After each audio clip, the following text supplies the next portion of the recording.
In this tutorial, we're going to look at IR spectra and how to interpret them using the zone method.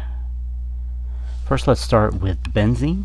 Benzene is basically a 6-carbon compound, and again, using this line bond structure, basically anytime we see this type of thing, at each corner is going to be a carbon, double bonded on one side, single bonded on the other, and then it has a hydrogen attached to it here. Alright, so this is the structure. This is its spectrum that I've downloaded. And so you can see here that there are a few big peaks, ones that go very far down. Remember, we're looking sort of in this direction, so we're looking at them to drop. So a couple smaller peaks here. This is a big one. And remember, this area down in here is what we call the fingerprint region. And the fingerprint region is hard to interpret in a lot of ways, and so for now we're just going to focus on a couple of the other regions. So you might remember we've talked about the zone method for determining the structure, and so again, remembering starting over here, this is zone 1, and then going over to here, which is zone 5. And we're going to use this zone method to help us interpret the spectra. Alright, so just a couple of things we might look, and so in zone 1 we really don't have much, so there's nothing there. We do have something here in zone 2, again, nothing zone 3, tiny peak here in zone 4, and then this bigger peak in zone 5. So what do these mean? Well, if we bring back up our functional group list, and we know this is benzene, we should for sure see something here, and again, this is approximately 3030. We look down our list, and down here in zone 5, we see another one somewhere between 1450 and 1600. And again, this is variable. So let's see what that looks like. Bring back up just our structure, our spectrum. And so again, we see right about 3030, just above that 3030 line.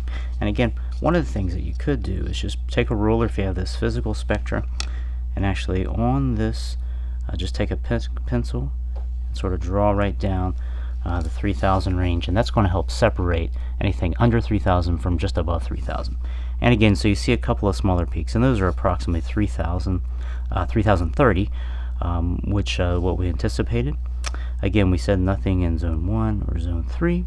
We have a smaller peak here in zone 4, and that we did not see that on our list. Remember, our list is not exhaustive. The other and so it wasn't there. The other thing, this is a smaller peak. It only comes down so far. And so for now, we're just going to not look at that. But the other thing that we saw on our list was in zone 5, there's going to be a peak. And we do indeed see that guy right here. All right, so those are the peaks. Again, remembering that this sp2 hybridized carbon is typically what we see here. sp2 hybridized carbon is what we see here. And then we see some additional carbon-carbon stretching down here. All right, so that's benzene. Let's look at another compound. This one's slightly different. This one's acetic acid. And again, noticing the structure up here. And so again, we have a methyl group here. And then we also have carbon double bonded oxygen and an OH group. All right, and so these 3 functional groups should have some peaks, and particularly these guys are going to have some characteristic peaks. And again, as we just look at this generally, we do see sort of a really large wide peak here, and we see another relatively intense one here. And then again, we start to see some down here, but again, remember this down here is the fingerprint region, so we're not going to interpret that as much. Let's bring in our zones. Again, zone 1 all the way down to zone 5. Alright, we have those, and again, we see nothing really here. There's part of a peak, but really we're looking at the bottom of the peak, so really we're going to see nothing in zone 1 per se. The bottom of the peak here is in zone 2. Not really much going on in zone 3. We have this little one, again, not much to interpret there. Zone 4 we have a peak, and then really there's nothing here in zone 5. So let's bring in our table. Again, so a couple of things. We have this alkyl peak here, the stretch anywhere from 2800 to 3000, 2840 or so. We know we have that. We know we have carboxylic acid. We should see an OH peak. And this one's going to be really broad, and we'll see that in just a second. And then if we go down and notice that carboxylic acids also have another stretching range down here about 1710 to 1760, and that one's going to be pretty intense. Alright, so if we go back, indeed, here in zone 2, we do see this really wide peak which is due to the OH bending. So this one, and again, we look sort of at the bottom one, and so this one's going to be due to OH. The CH3, which we see right here, should also have a peak, and it's going to be somewhere down below 3,000. And because the OH peak's so wide, it probably encompasses it. And so that is probably it. That is probably that CH3 stretching that we typically see. That's happening there, although it's tough to interpret.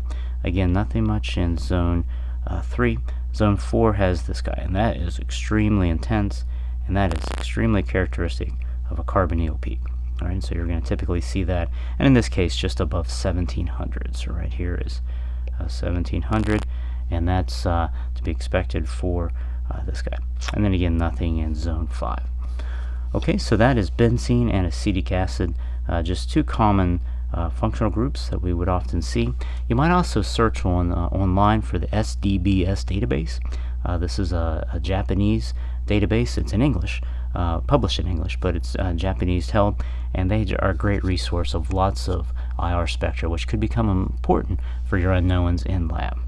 So this is the zone method, and you might try to practice on a few compounds.